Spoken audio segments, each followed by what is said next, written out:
Question number 46. Consider the decomposition of nitramide, which is NO2NH2, slowly in aqueous solution according to the reaction. So the reaction has been given to us. So the given mechanism is proposed. So 3 steps of the reaction has been given to us. The first step is the rapid equilibrium. The second step is the slow one. And the third one is the very fast step. Okay. So the examiner seems to be interested in the apparent order of this reaction in a buffered solution. Okay. So if we talk about the RDS, students, obviously the second step has to be the RDS. So the rate will be given by K3 into the concentration of NO2NH minus. Now students, this NO2NH minus is an intermediate, so it cannot appear in the rate law, so it has to be substituted in terms of the reactants. Okay, so we can use the first reaction now. So from the first reaction we have K equilibrium given by Kf, which is K1, upon Kb, which is K2. So this is equal to the concentration of NO2NH minus into concentration of H3O plus upon the concentration of NO2NH2 and H2O. So the H2O will not appear as it is a constant. Okay. So if we now substitute the concentration of NO2NH minus from the first expression into this rate law expression, students, we're going to have NO2NH minus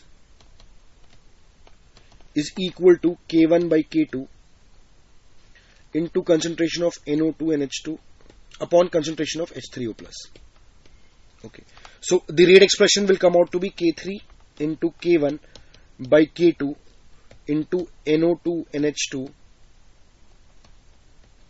upon H3O plus ion concentration. Now students, it is given to us that this concentration of H3O plus is constant as the reaction is happening in a buffered solution. So this will also be a constant. So the reaction is of first order with respect to the concentration of NO2NH2. So students, the apparent order of this reaction in a buffered solution will come out to be equal to 1. So for question number 46, students, we have to mark the correct answer as 01.00. Okay, let us look at the next question now. Question number 47. Under conditions of high temperature, the attraction forces between the molecules of real gas become insignificant. At a certain pressure under these conditions, the molar volume was found to be 10 times the van der Waals coefficient B. The molar volume of an ideal gas under these conditions when expressed in terms of B is XB. We have to comment on the value of 2x, students. Okay. So if we try and write the van der Waals equation, students, the examiner seems to be interested in 1 mole of the gas. So we can have P plus A by Vm square into Vm minus B is equal to R into T. Okay. So it is mentioned to us that under the given set of conditions of high temperature, the A value, it becomes insignificant. So this can be rearranged to give us P into Vm minus B is equal to R into T. Okay. Now students, we can clearly see that this is the P ideal term. The correction factor has to be ignored. And this is the V ideal term. Okay. So the V ideal term will be equal to Vm minus B.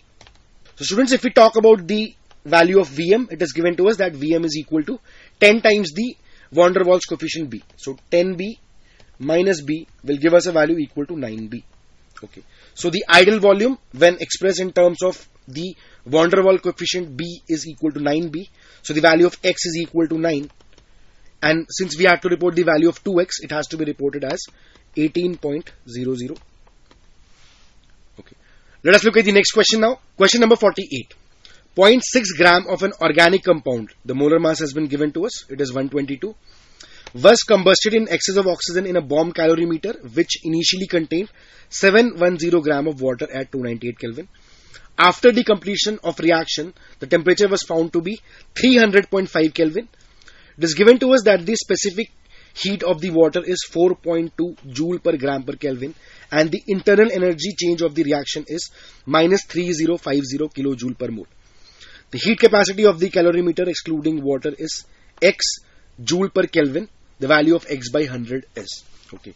Students, what is happening in this case is this organic compound is getting combusted. So due to this combustion of organic compound, heat is getting released and this heat which is released is used to heat up the system. The heat which is released can be found out by using the molar mass and the grams of the compound which is given to us. So we can first find out the heat which is actually released. So delta U is given to us as minus 3050 kilojoule per mole. Okay. But the Q which is actually released should be equal to 0.6 upon 122, which is the number of moles of the compound, into the heat of reaction or the delta U of the reaction, which is 3050 kilojoule per mole. Okay. So this on simplification will give us a value equal to 15 kilojoule. Okay. So this is 15,000 joules. Okay. Now this heat of 15,000 joules which is released, it is used to heat up the system. So there is water and then there is the calorimeter. So we can have Q is equal to M into S into delta T for water, and we can have C into delta T for the calorimeter. Okay. So we just have to put these values, students. The value of M given to us is 710. The value of specific heat is 4.2. We can take out the delta T term common, students. The heat capacity of the calorimeter we have to find out. So it is X. Okay. The delta T value is 2.5, since it is given to us that finally temperature is 300.5, whereas the initial temperature was 298. So 2.5 is the delta T, and this should be equal to 15,000. Okay. So if we simplify this expression for the value of X, students, the value of X, it comes out to be 3018. Okay. And now, students, since we have to report the value of X by 100, so it has to be reported as 30.18. Okay. So for question number 48, students, we have to mark the correct answer as 30.18. Let us look at the next question now. Question number 49. The number of isomeric cyclobutane dicarboxylic acids, including stereoisomers and geometrical isomers, are X. The value of X is. So students, we have to find out the number of stereoisomers as well as the geometrical isomers of the cyclobutane dicarboxylic acids. So we can have different possibilities, students. The dicarboxylic acid can be present geminally, that is on the same carbon atom. They can be present at a 1,2 position, and they can be present at the 1,3 position. Okay. Now, students, if we talk about the stereoisomers and the geometrical isomers, so the first one, which is the geminal case, so it will exist as a single isomer only. So it has only one form. There can be no geometrical or stereoisomers for this form. If you talk about the second one, students, it can exist in two forms. It can have cis as well as trans. Okay. So the cis compound is optically inactive. It will have a plane of symmetry. So the cis form is going to have only one isomer. Whereas if you talk about the trans compound now, students, in the trans compound, there will be no plane of symmetry, no center of symmetry. So it has to be optically active. So we can also draw the diagram. So the 1,2 trans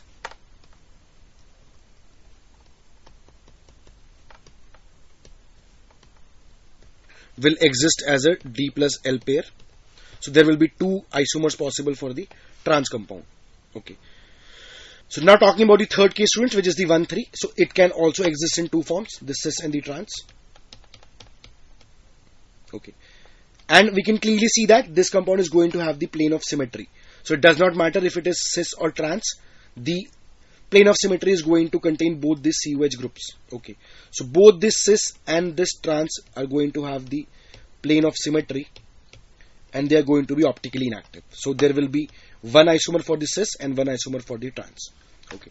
So if we talk about the total number of isomers which are possible, students, so we can clearly see that there are a total of 6 isomers possible, including stereoisomers as well as geometrical isomers. So for question number 49, we have to mark the answer as 06.00. Let us look at the next question now. Let us look at the last question for this paper, students, question number 50. So this given substrate is allowed to react with AlCl3. Now if we talk about the AlCl3, students, it is a Lewis acid. It is going to extract a chlorine in the form of a Cl-. And if we look very carefully, we can clearly see that this chlorine will be extracted as the carbocation will be generated at the more substituted position. So this is a secondary carbocation, and this carbocation shall be generated. Okay. Now, students, there will be electrophilic aromatic substitution happening. So this benzene ring will attack this carbocation, leading to the generation of a 5-membered ring along with a CH2Cl. Okay. Now this is allowed to react with alcoholic KOH, students. So the alcoholic KOH is going to convert it into an alkene.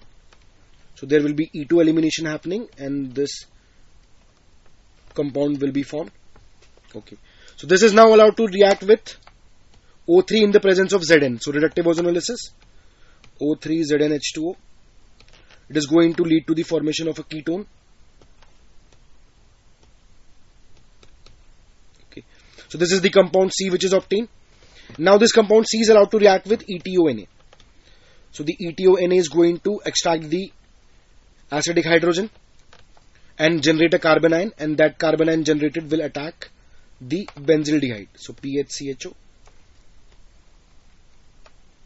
Okay. And then due to the heating there will be condensation happening. So we're going to have the formation of this compound finally. Okay. So this is the major product D which is obtained, students. And the examiner seems to be interested in the degree of unsaturation of the compound D. And we can clearly see that the degree of unsaturation of this compound D is equal to 11. So students, the DU comes out to be 11, and for this question we have to mark the answer as 11.00. So this is it for today, guys. I hope the solutions were clear to you. Thank you.